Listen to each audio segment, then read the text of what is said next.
पिछले भाग में हमने देखा कि होरी की राय साहब से हुई बातें उसके मन पर स्मरण में चिपकी हुई रहती हैं। भाग 7।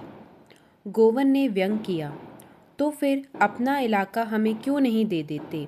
हम अपने खेत, बैल, हक, कुदाल सब उन्हें देने को तैयार हैं। करेंगे बदला।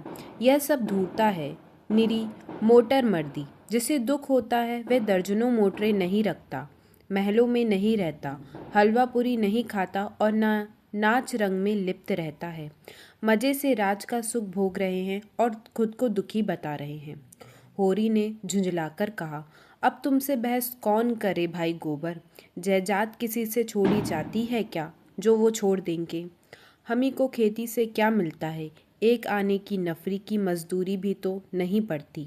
जो 10 रुपए महीनों का भी नौकर है वह भी हमसे अच्छा पहनता है, खाता है।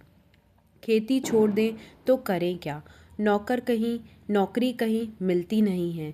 फिर मज़दार भी तो पालना ही पड़ता है। खेती में जो मर्जाद है वह नौकरी में तो नहीं। इसी तरह ज़मींदारों का हाल भी समझ लो। उनकी जान को भी तो सैकड़ों रोग लगे हुए हैं। हाकिमों को रसद पहुंचाओ, उनकी सलामी करो, अमलों को खुश करो, तारीख पर मालगुजारी ना चुका दे तो हवालात हो जाए, कुड़की आ जाए। हमें तो कोई हवालात नहीं ले जाता। 2-4 गालियाँ खुड़कियाँ ही तो मिलकर रह जाती हैं। गोवर ने प्रतिवाद किया, यह सब कहने की बातें हैं।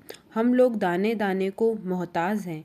देह पर साबत कपड़ा भी नहीं है। चोटी का पसीना एड़ी तक आता है, तब भी गुजर नहीं होता। उन्हें क्या, मज़े से गद्दी मरसद लगाए बैठे हैं। सैकड़ों नौकर चाकर हैं, हजारों आदमियाँ हुकूमत करते हैं।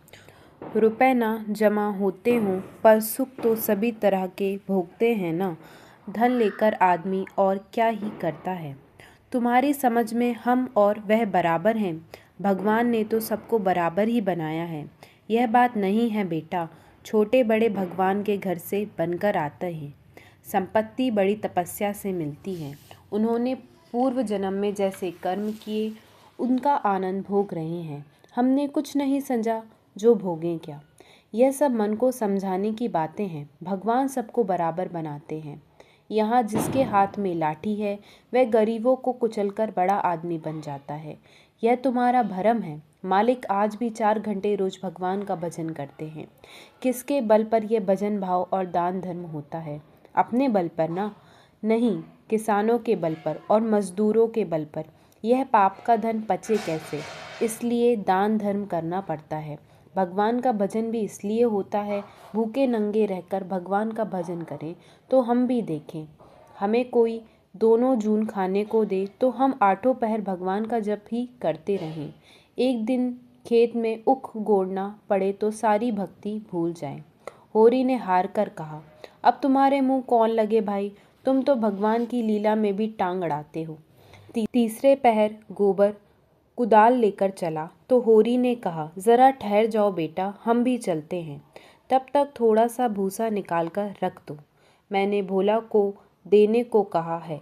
बेचारा आजकल बहुत तंग है। गोवर ने अवज्ञा भरी आंखों से देखकर कहा, हमारे पास बेचने को भूसा नहीं है। बेचता नहीं हूँ भाई, यो ही दे रहा हूँ। वह संकट में है, उसकी मदद तो करनी ही पड़ेगी। हमें तो उन्होंने कभी एक गाय नहीं दे दी। दे तो रहा था पर हमने ली ही नहीं। धनिया मटक कर बोली, गाय नहीं दे रहा था, इन्हें गाय देगा। आँख में अजन लगाने को कभी चुल्लू भर दूध तो भेजा नहीं, गाय देगा। होरी ने कसम खाई, नहीं जवानी कसम, अपनी पछाई गाय दे रहे थे। हाथ तंग है, भूसा चारा नहीं रख सके। अब एक गाय बेचकर भूसा लेना चाहते हैं। मैंने सोचा संकट में पड़ा आदमी की गाय क्या लूँगा, थोड़ा सा भूसा दे देता हूँ। कुछ रुपए हाथ आ जाएंगे तो गाय ले लूँगा। थोड़ा थोड़ा करके चुका दूँगा। 80 रुपए की है, मगर ऐसी कि आदमी देखता रहे। गोबर ने आड़े हाथों लिया, तुम्हारा यही धर्मात्मापन तो तुम्हारी दुर्गत कर रहा है।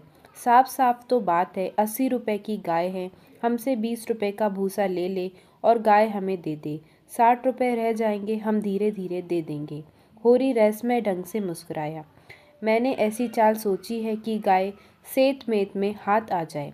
कभी भोला की सगाई ठीक करनी है बस।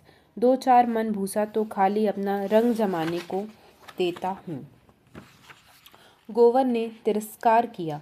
तो तुम अब सब की सगाई ठीक करते फिरोगे?